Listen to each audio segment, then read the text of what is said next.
Bismillahirrahmanirrahim. Assalamualaikum warahmatullahi wabarakatuh. Untuk materi IPA kita hari ini, kita akan belajar tentang perantara penyerbukan dan penyebaran biji. Nah, sebelum kita masuk materi kita, Ibu ingatkan kembali tentang materi kita sebelumnya, yaitu tentang macam-macam penyerbukan. Berikut ada video singkat tentang macam-macam penyerbukan yang kita pelajari sebelumnya. Anak-anak simak kembali ya.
Nah, anak-anak, tadi kita sudah menyaksikan video singkat tentang macam-macam penyerbukan, yaitu tentang penyerbukan sendiri, penyerbukan tetangga, penyerbukan silang, dan penyerbukan bastar.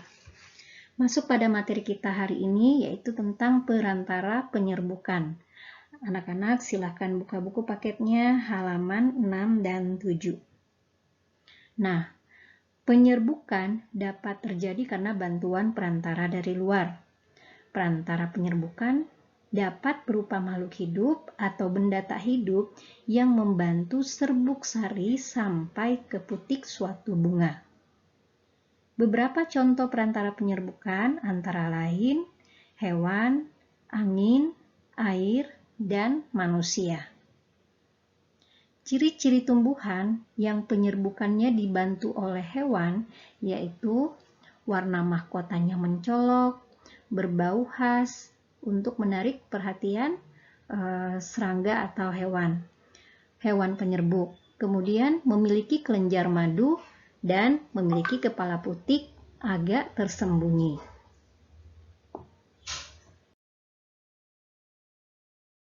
Selanjutnya yang kedua, penyerbukan itu dapat terjadi karena perantara manusia.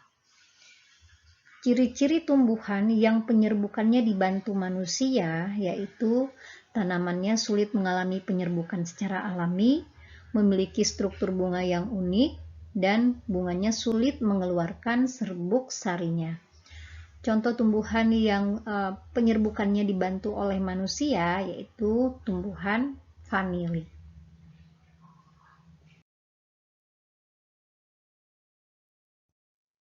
Kemudian yang ketiga, penyerbukan dengan bantuan angin.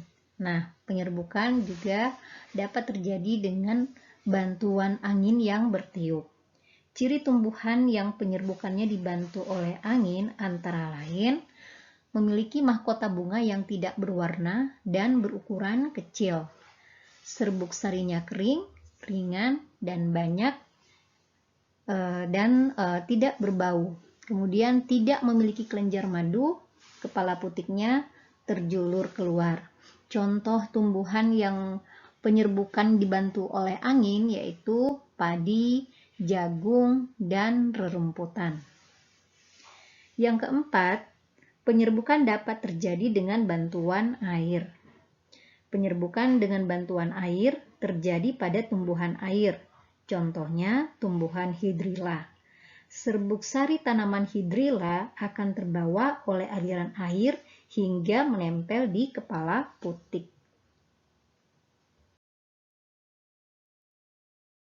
Nah, berikutnya penyebaran biji. Anak-anak silakan buka di halaman 7. Setelah terjadi penyerbukan, bakal biji akan berkembang menjadi biji yang berisi calon tumbuhan baru. Jadi biji ini adalah calon tumbuhan baru dari suatu tumbuhan. Nah, jika biji yang hinggap di lingkungan yang tepat, maka akan tumbuh menjadi tumbuhan yang baru.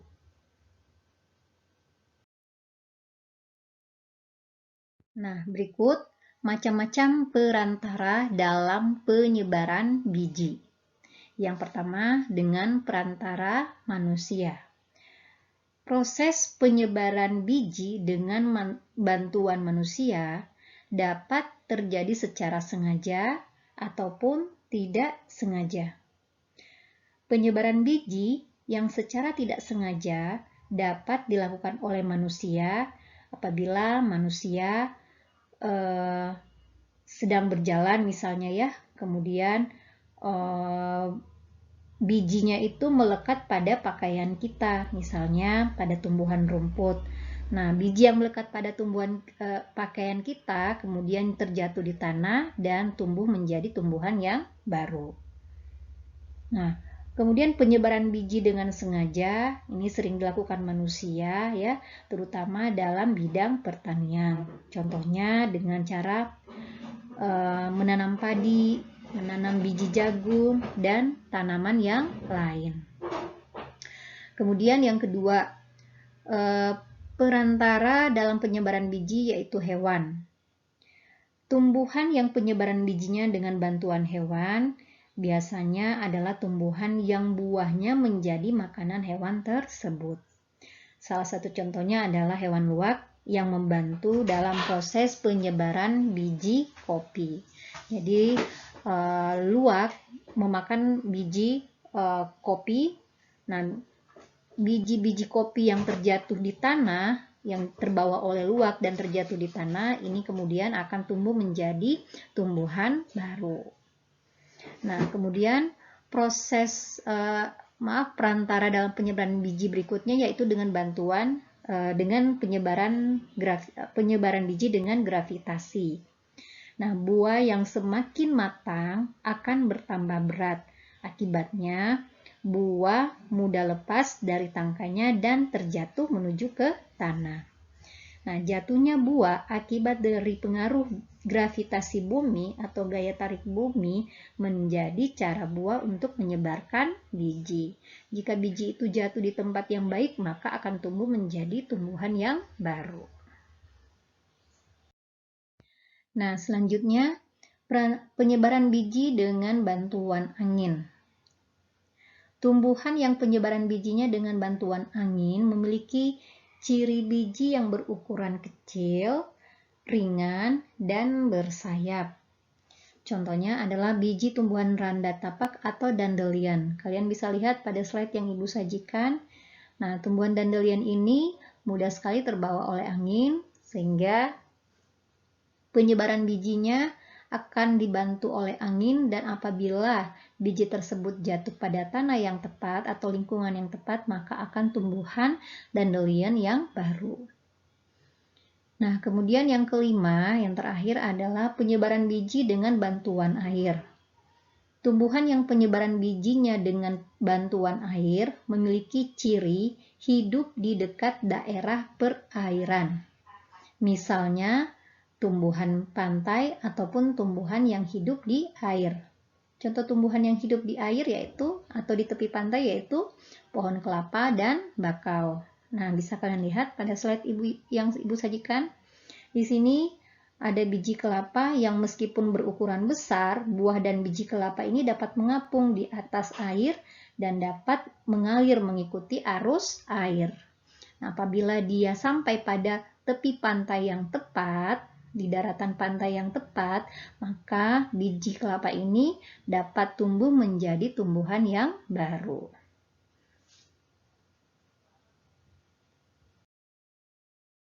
Nah, anak-anak, selanjutnya tugas. Anak-anak silakan tulis soal dan jawabannya pada buku tulis IPA. Terima kasih, semoga bermanfaat. Wassalamualaikum warahmatullahi wabarakatuh.